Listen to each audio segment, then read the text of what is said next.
violence is spreading quite fast.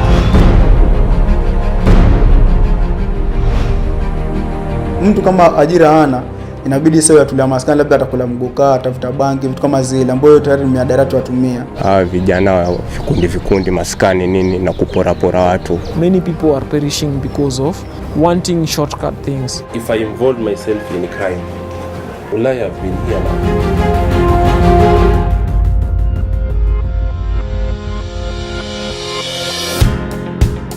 In 2007, we had post-election violence, and even after then, in subsequent elections, there are pockets of violence.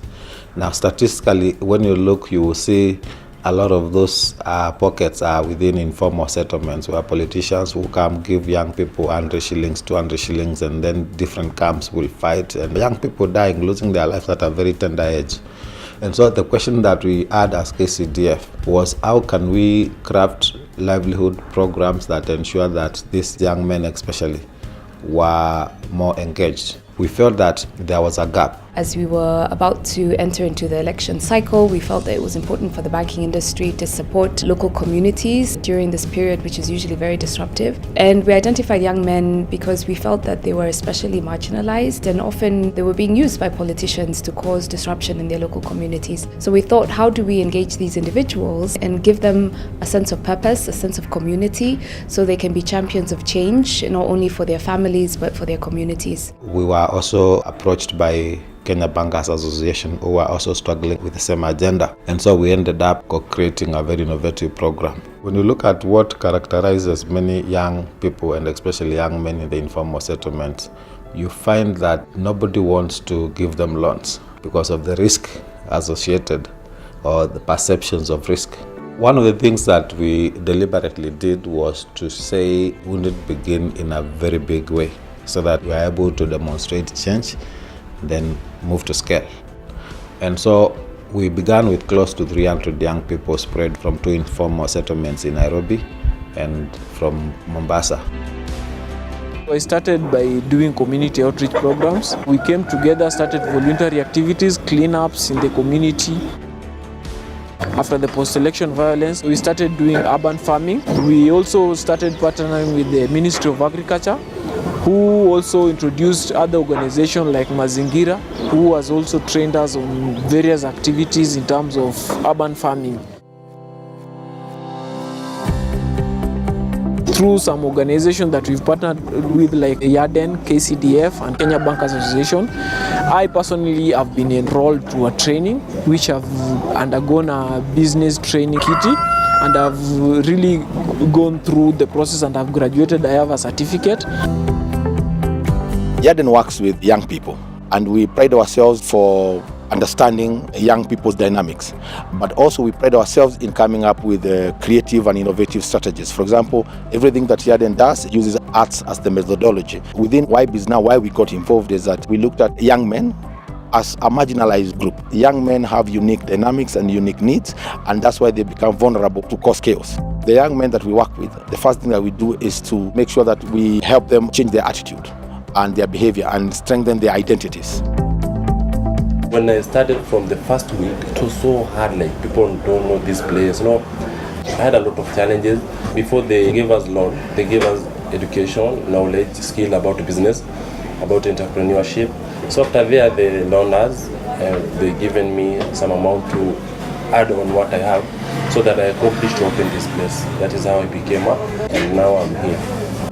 Always, Yarden and KCDF, they always collaborate and they always dream together. So since they made me start this place, at least have this place, I think they still give me hope. One of the things was to ensure that the approach that we did had a very personal touch. You don't train a very big group, you don't interact and try to influence a very huge group of young people. With the partners that we are working with, we were able to do group sessions and one-on-one sessions. So in addition to training these young men, we've set up a 1 million shilling fund where they can tap interest-free loans to start their businesses or scale up their businesses.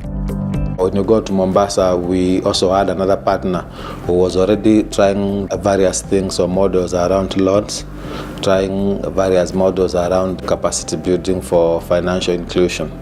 And that was Dream Achievers, who's been a partner for KCDF since 2014. Dream Achievers Youth Organization started in 2005 as a performing artist group. We had a problem of drug issues and peace and security at our community in Mtopanga. So as young people, we feel that there is a need of us coming together and form like a movement or a group. So a group of artists and young people come together and form a performing artist group by the name Dream Achievers. We have some of the young people whom we train. They're now running their own businesses. A good example, we have some group like Ambitious Group. They are doing juice. They're also doing movie. We have also another group that they're doing clothes, like big collection. They are selling clothes. Ilikuwa ni mwaka wa 2015 nakumbuka KSDF akituletea project yao ya biashara na tukatrainiwa, tukapromisiwa tutapatiwa loan. Hapo sasa nilijua kuandika business plan, unaona. Niliandika biashara yangu kwa karatasi, unaona. Tukaonyeshwa jinsi ya kuipamba, jinsi ya kuidefend, vitu kama hivyo, na tukapatiwa hiyo loan. Mtaa wetu unajulikana kama ni mtaa wa Kali Kwanza. Vijana wa vikundi maskani nini na kupora watu.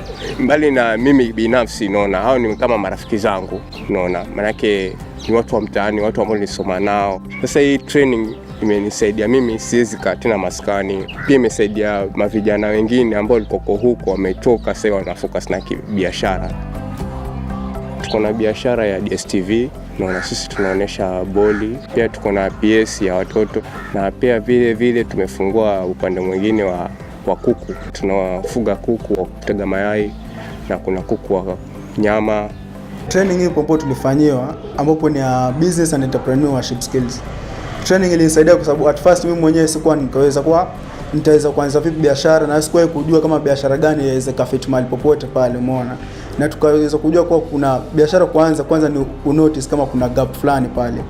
Unaangalia pia demand supply, unaangalia pia ile kitu ambao wale clients wako wanahitaji, vitu kama hizo. Na tunashukuru kwa sababu zile vitu ambao tulisomea ndio zile ambao nakutana nazo katika safari ya biashara. Kwa sababu at first we identify ile gap ambayo iko hapa hivi ni cyber na juice parlor. Na sasa tunashukuru kadri tunavyoendelea ni hivyo ndo tunavyozidi kujua kwa katika ile training kuna zile vitu ambazo tulisomea kule zilikuwa muhimu na tukumbana nazo katika hii biashara. These young men have a lot of potential, and when you look at with the training what they're able to do with their small businesses, I really do wish that they are successful. I hope that they pull their resources together. I hope they start building wealth, start building their savings base, and eventually, who knows, they might be a member of KBA. I believe that in 5 years we'll increase the number of staff.